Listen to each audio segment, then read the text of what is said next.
में पूछा हुआ है कि अगर ये रस्सी टूट जाए यहाँ से तो फिर इस बी एंड का एक्सेलरेशन क्या होगा।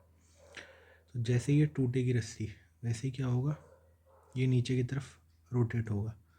रोटेट होगा मतलब इनिशियल ओमेगा ज़ीरो है, एंगुलर वेलोसिटी ज़ीरो है, तो कुछ ना कुछ एंगुलर वेलोसिटी आएगी, उसके लिए अल्फ़ा आएगा एंगुलर एक्सेलरेशन। एंगुलर एक्सेलरेशन के लिए कौन सा इक्वेशन है हमारे पास, torque is equals to I alpha. अभी किस पॉइंट के अबाउट रोटेट कर रहा है, इस पॉइंट के अबाउट, तो इस पॉइंट के अबाउट ही लिख लेते हैं हम इक्वेशन, ठीक है।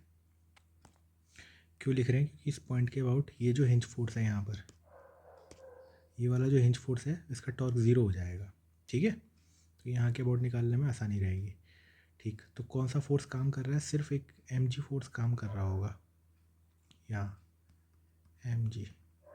अब देखो टॉर्क अगर निकालना है तो इस पॉइंट से कितना डिस्टेंस है, ये L/2, ये डिस्टेंस पूरी L/2 है, और ये है L/4, तो ये कितना बचा, ये भी L/4 बचा।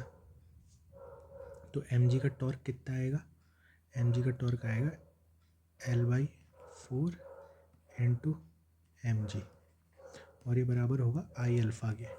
अब इस पॉइंट के अबाउट मोमेंट ऑफ इनर्शिया निकालना है, तो कैसे निकालेंगे, तो उसके लिए हम यूज़ करेंगे पैरेलल एक्सिस थ्योरम। देखो इस पॉइंट के अबाउट अगर हमें निकालना होता तो कितना, वो पैरेलल एक्सिस थ्योरम क्या होता है पहले उसको देख लेते हैं। Parallel axis theorem, parallel axis theorem, तो पैरेलल एक्सिस थ्योरम से कहता है कि I C O M plus M D square बराबर आई पॉइंट। मतलब इस पॉइंट के अबाउट अगर मुझे निकालना है तो वो किसके बराबर होगा, आई सी ओ एम, इसकी सेंटर ऑफ मास के अबाउट निकालो, प्लस सिस्टम का मास इंटू डिस्टेंस का स्क्वायर, मतलब ये वाला।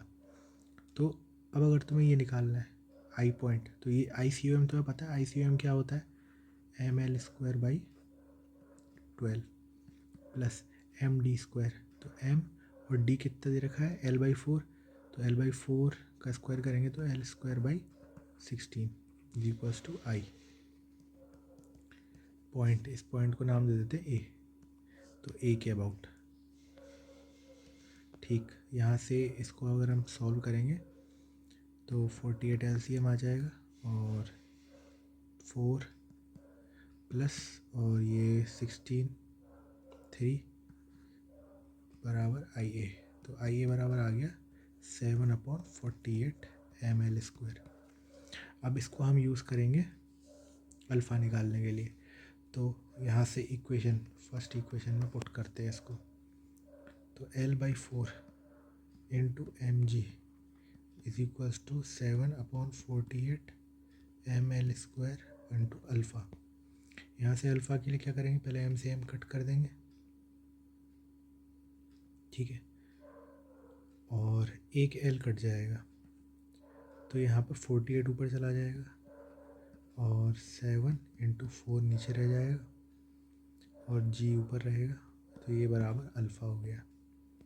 इसको आप कैंसिल भी कर सकते हो थोड़ा सा, 4 से कट कर सकते हो, 1 2, तो 12g/7, ये मेरा अल्फ़ा आ गया, ठीक। अब पूछा गया वो